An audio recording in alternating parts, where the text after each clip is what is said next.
Gemar Chatima Tova Chatima Tova. and Shana Tova to all of you. Always in our family service, we get the opportunity to share a little story.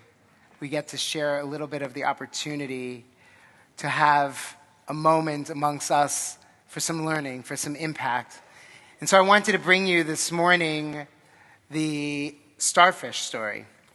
And some of you may have known that this is a little adapted from the star thrower.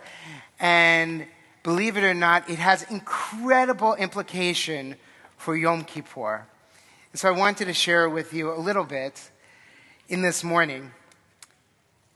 Early one morning, as a grandfather and his grandson were walking along the beach, they came across a starfish that had washed up on the shore during high tide. The grandson reached down and gently picked up the starfish, still moist and alive. "It's beautiful, Grandpa. What's going to happen to it?" the boy asked. The grandfather replied that the starfish would eventually die. Sensing his grandson's sadness, he quickly explained it was okay because the starfish would become a source of food for other sea creatures. He told the boy that he should not be sad because it is all part of the cycle of life. The boy replied, "You mean it's going to die, Grandpa?" A few minutes later, the grandfather sat down to read his paper. After a while, he noticed that his grandson had wandered down the beach. He called out, "Son, what are you doing?" The young boy paused, looked up, and replied, "Throwing the starfish back in the ocean." "Why are you throwing the starfish back in the ocean?" "The sun is up and the tide is going out.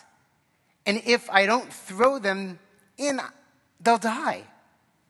"Oh, son, you don't realize that there are miles and miles of beach and starfish all along it, not only on this beach, but thousands of beaches all over the world. You can't possibly make a difference." With childlike wisdom, the grandson politely listened. Then he bent down, he picked up another starfish, and threw it into the sea, far past the breaking waves.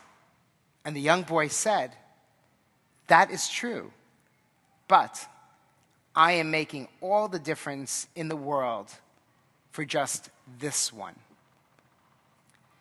So I want you to hold that for a second, this image of starfish. Anybody see a starfish before? Ever see one? I don't know what Rabbi Gimbel said, if they're prickly. I've never stepped on one, so I don't know. But I can tell you that they're beautiful. And they're majestic in a way, and sometimes they line the beaches wherever we are. But think about the boy's action for a moment, teaching his grandfather what our potential is in the world. There is so much that comes from this story. And I'm going to share just a few things with you. Up here we see one small act does not matter. This is completely not true. Not true. If you walk out with anything this morning, walk out with the idea that small acts do matter. This story helps reinforce what a difference even seemingly small things can have. They do count. I'm going to give you one. Everybody listen up real good. Real good. When you go into a store and there's a door, it could be a Starbucks even. I frequent there quite a bit, I can tell you. And you open up or hold the door for someone. That is a small thing. That is a beautiful thing. That is a powerful thing because it spreads kindness. Do you know what you can also do? If you're ever in a drive-thru and you actually are buying something, you can pay for the person behind you. And that is an act of chesed, of kindness. Those little things, those little touches may seem like nothing, but they matter greatly. So that's one. Another one that comes from this, making a difference for others in society. And if we all banded together to do one thing to help, think about the positive impact we can have on others' lives. Think about when one student provides a mitzvah. They have the opportunity to gather friends and loved ones and gather a community and do incredible things. Just one of those acts can lead to a multiplicity of acts. So one little boy throwing a starfish in could mean everybody throws a starfish in.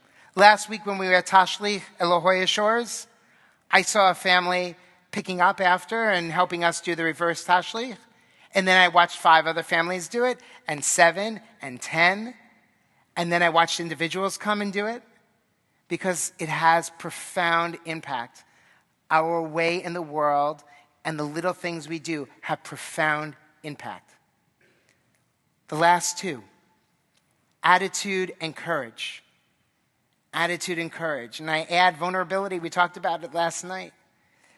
Being vulnerable sometimes, it's about an attitude of courage, having the ability to say, I can do this. I can make this happen. He could have listened to his grandfather and went on his merry way. And he could have just done what his grandfather asked. But he said, no, I'm going to stop. I'm going to do something. It's going to make a difference. And so I want it to make a difference. And the last one we know, and I mentioned, our actions inspire others to do the same.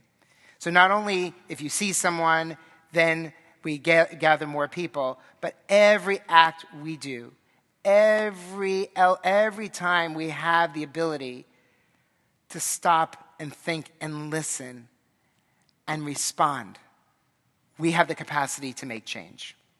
This Yom Kippur is about all of these. It is about all of these things that we get to do. It is about the way in which we could change the world. It is the way in which we can do the little small things that I hope each of you will continue to do. Because I know so many of you in here, as I'm looking out, so many of you do incredible things to help so many. So keep going. And you know what? You can even ramp up. Because if you're here, you could be here. And if you're here, you could be here. And we can always ramp up and do more. So be the young boy, like the starfish. He saw that starfish was in need, and he threw it out. He wanted to take care of it. Do your part to do the things in the world like, feeding the dog once in a while. I'm not saying anything. That's an action that's really important. Other things, incredible things in the world that we can do at home, for each other, for our families, for our loved ones, for society and community. May this be God's will and blessing as we say, Amen.